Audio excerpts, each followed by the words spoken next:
Bang nak tanya, snap saiz berapa sesuai casting Toman dan Harwan?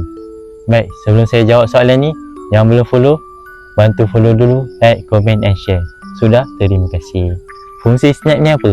Untuk memudahkan kita tukar gewang. Tapi sebenarnya kalau korang nak action tu lebih cantik, lebih nampak realistik, tak payah pakai snap, terus ikat je terus. Masalahnya bila kita ikat direct, menyusahkan pula nak tukar gewang. Dan saya nak jelaskan kat sini, pemilihan snap untuk casting tu sangatlah penting. Sebab apa? Kalau snap terlalu besar, dia akan mengganggu performance action gewang korang.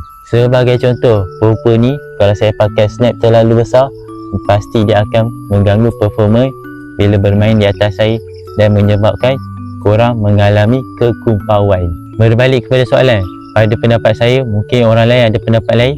Harwan saiz curut rempit boleh ambil saiz kosong dengan 1, dan Harwan saiz mama boleh ambil saiz 2. Toman pula saiz antara 2, 3 dan 4.